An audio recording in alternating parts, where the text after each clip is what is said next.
Today I want to talk to you guys about Outmode. I did receive this game as a review copy, so keep that in mind as you listen to my thoughts. I think I'm a pretty straight shooter, but I want to tell you and be upfront, okay? Outmode is an 80s retro racing game, and if you are a child of the 80s or a fan of the 80s, I think you're going to instantly fall in love with the aesthetic. I know I did.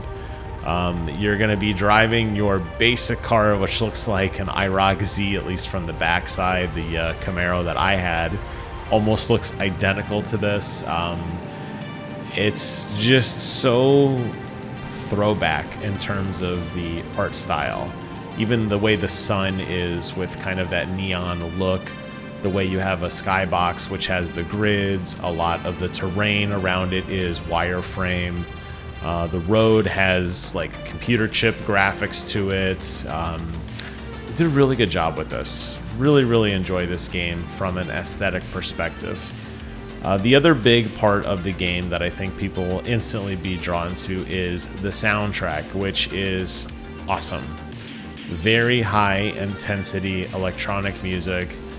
Definitely themed in the 80s that gets you moving, gets you feeling the need for speed. And obviously with the racing game, you want to have that momentum carrying through as you play. And I like that a lot too. However, and this is where the big but comes, it's not a very good racing game. And as beautiful as the aesthetics are graphically, and as beautiful as the sound design is, it just lacks a lot of polish that I would expect to see in a racing game.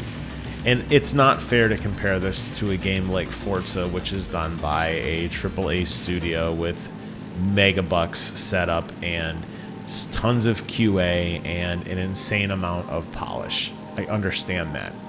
However, I really feel like there's a couple basic things that this game just doesn't get right, and it does set you back a bit. One of the first ones for sure is the engine sound. The engine sound is pretty much a on or off type sound. There isn't a whole lot of revving as you accelerate up through the speeds, and it comes off a little jarring. The fact that your tires don't squeal when you drift, the fact that there's no sound on collision when you hit into an obstacle, and you have this integrity meter which doesn't really seem linear in terms of damage. There's been times I've scraped off a wall going excess of 200 miles an hour and have taken almost no damage. And there's times I've done the exact same thing and I've lost anywhere from a quarter to like a fifth of my integrity in a single shot, which is frustrating to say the least.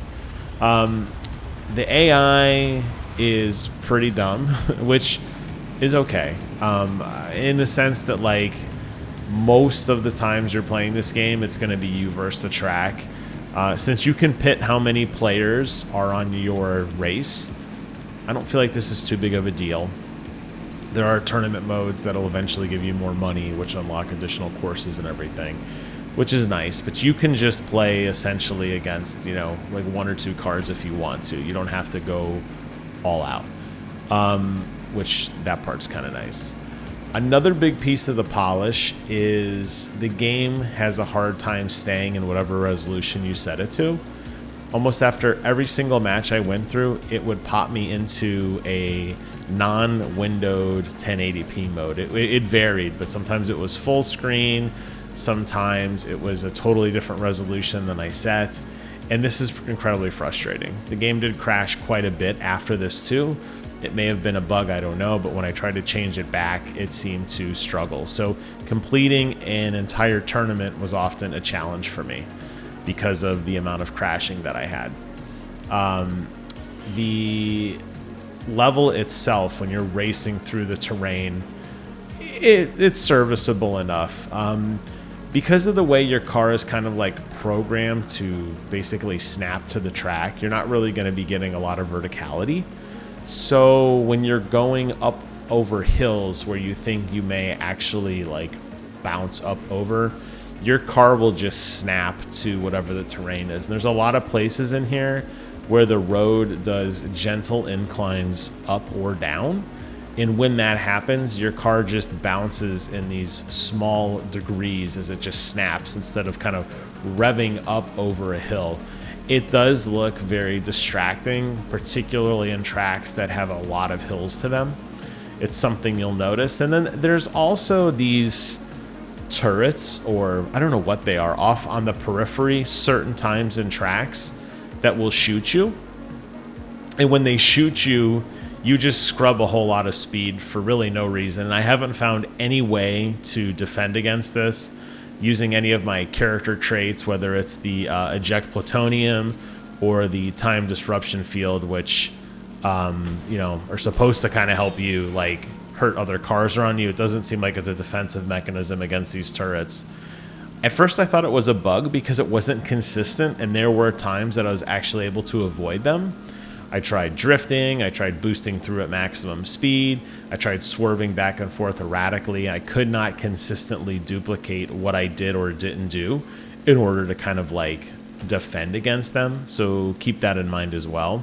And then another big one, at least for me as a controller player, is this game doesn't have any haptic feedback at all. I mean, it handles really good on a controller, particularly when you're doing drifting and hitting brakes and zipping around corners and just narrowly missing all the walls. I think they did an awesome job of kind of calibrating the width of each track against the performance of the car, because you'll be able to whip around at incredible speeds. And it does feel incredibly satisfying pulling off some of these maneuvers, at least on a controller with that analog input. However, it is completely flat on the vibration front. And the way that the controller is mapped in the game almost makes it feel like an afterthought. I've never seen a game that described buttons as north, south, east, and west. I mean, it's pretty clear what they're talking about, but it was like almost programmed for a generic controller. Instead of calling it like ABXY or 1, 2, 3, 4, just seeing the description of the controllers was the controller preset was a little bit odd. And I feel like I'm really knocking this game because honestly, there's a lot of technical polish that I feel like could be better. That's the thing. I feel like this is a awesome concept for a game. It runs so smoothly. It sounds phenomenal. The aesthetics are incredibly bright, incredibly vibrant, incredibly detailed. It pops off the screen. And I don't even have an HDR display, and it looked really impressive to me. I can only imagine if this game did support HDR, how much more beautiful it would look with just how vibrant the colors could be popping against each other. And there's a lot of layers here when you're looking at the mountains and the trees and the building and the sun and other cars and lights and all these different effects. They still find a way to pop in beautifully. Great draw distance, no pop in, anything like that. Even the cockpit view I think is incredibly detailed, and it feels very authentic, and I like that. But it's so hard to overlook the glaring issues with lack of polish. It's just hard to recommend this. So if you're looking for a game that you can just kind of lose yourself in, jam out for half an hour or so, listen to some really awesome music and some beautiful aesthetics, this is definitely a game you're going to want to check out. But as you get deeper into the experience and the nuances start to stack up, and they will very quickly, I feel like it's going to start to diminish the experience, because I know it did for me. I was expecting more and I didn't get it.